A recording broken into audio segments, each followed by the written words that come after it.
हमारे द्वारा बोला गया एक एक शब्द एक मंत्र होता है। ये किसी के जख्म को भर सकता है तो किसी को जख्म दे सकता है। पर कभी कभी जब हम उन शब्दों का इस्तेमाल गलत तरीके से करते हैं तो उसके कारण हमारा बहुत नुकसान होता है और कई बार इसकी भारी कीमत भी चुकानी पड़ती है। 12 साल की आत्सुको अपने परिवार के साथ एक नए घर में शिफ्ट हुई थी। नए जगह पे आने की वजह से वो एकदम अकेली थी। उस नए जगह पे उसके कोई दोस्त नहीं थे। इस वक्त सबसे ज्यादा उसे एक दोस्त की जरूरत थी। एक रात भयंकर तूफान और बारिश हो रही थी। आत्सुको अपने कमरे में बैठकर मैगजीन पढ़ रही थी। थोड़ी देर बाद अचानक उसे एक आवाज आई। मेरा नाम लिका चैन है, प्लीज मुझे अंदर आने दो, बाहर बहुत ठंड है।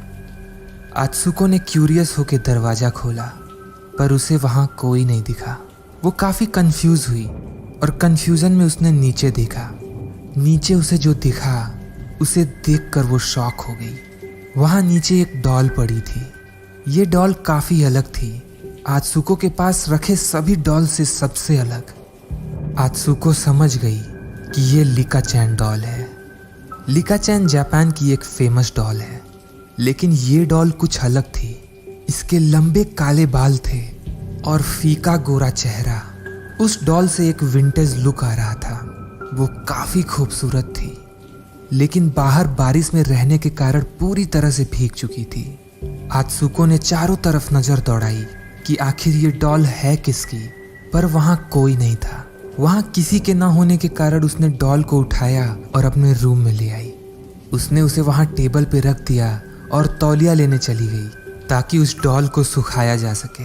पर जब वो तौलिया लेकर वापस आई तो उसने पाया कि वो डॉल वहां पर दोनों हाथों को खोलकर टेबल पे बैठी थी और सीधा आत्सुको की तरफ देख रही थी। ये सब देखकर आत्सुको थोड़ी अनकंफर्टेबल हुई। उसको अच्छे से याद था कि उसने डॉल को टेबल पे ऐसे नहीं रखा था, पर अपने नए खिलौने के साथ खेलने के एक्साइटमेंट ने उसने इस चीज को नजरअंदाज कर दिया।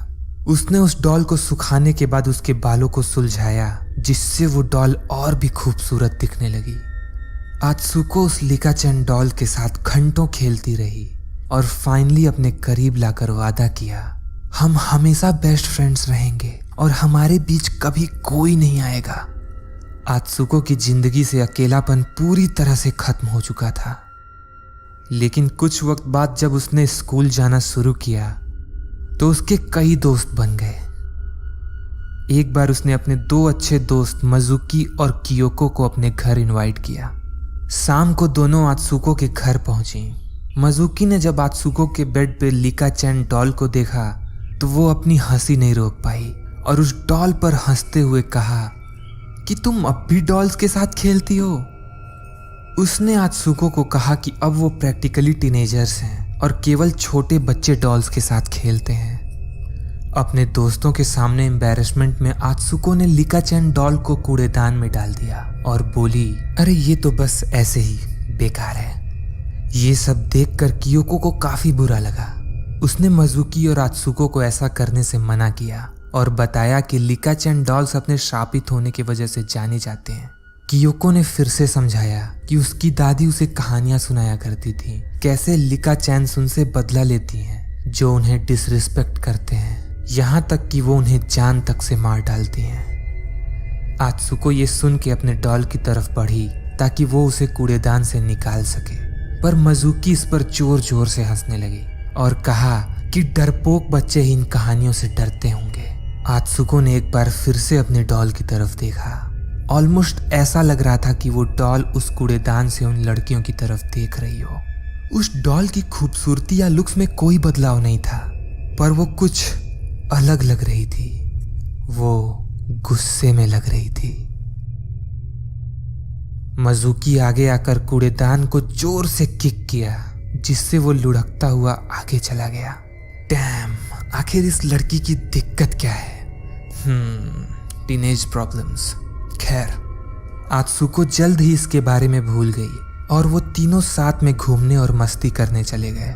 निकलते वक्त आत्सुको को अपने डॉल के लिए काफी बुरा लगा, लेकिन उसने सोचा कि वो अब बड़ी हो गई है और शायद वक्त आ गया है कि वो बड़ी हो जाए। और इन डॉल से खेलना बंद करे।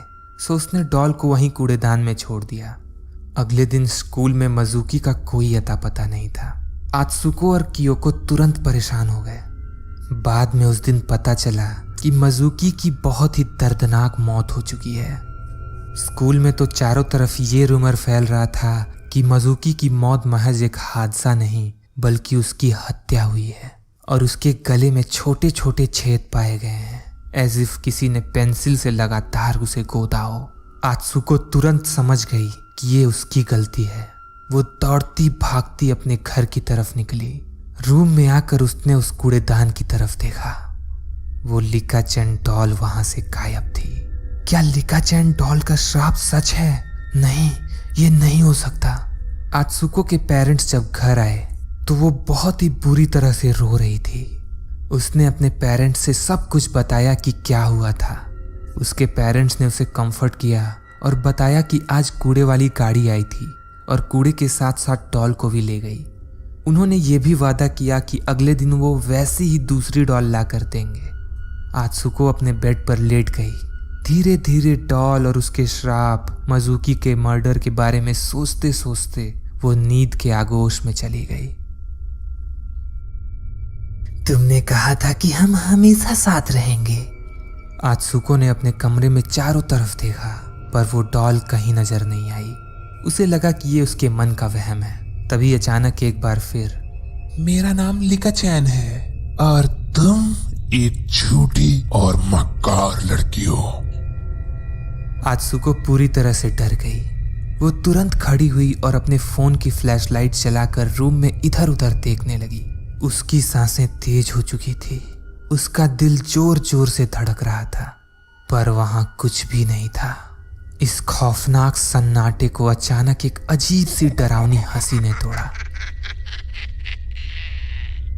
और उस श्रापित डॉल ने एक बार फिर कहा, तुमने मुझे कूड़े में फेंक दिया था। ये आवाज ऊपर से आई थी। जैसे ही आत्सुको ने टॉर्च ऊपर की तरफ किया, वहां सीलिंग पर थी वो श्रापित गुड़िया और अचानक उसने सीलिंग से छलांग लगा दी। आत्सुको अभी चिल्ला पाती कि उससे पहले ही लिका-चैन की पतली उंगलियां आत्सुको के गले पर लगातार हमला करके उसे छलनी कर दी। आत्सुको स्ट्रगल करती रही पर अंत में चारों तरफ अंधेरा छा गया और आत्सुको मौत के समंदर की गहराइयों में समा गई। अगली रात शहर के एक घर में रहने वाली एक छोटी सी अकेली बच्ची को दरवाजे से एक आवाज आई, मेरा नाम लिका-चैन है, बाहर बहुत ठंड है, प्लीज मुझे अंदर आने दो। और हमेशा की तरह एक बार फिर लिका-चैन को अपनी एक नई बेस्ट फ्रेंड मिल गई।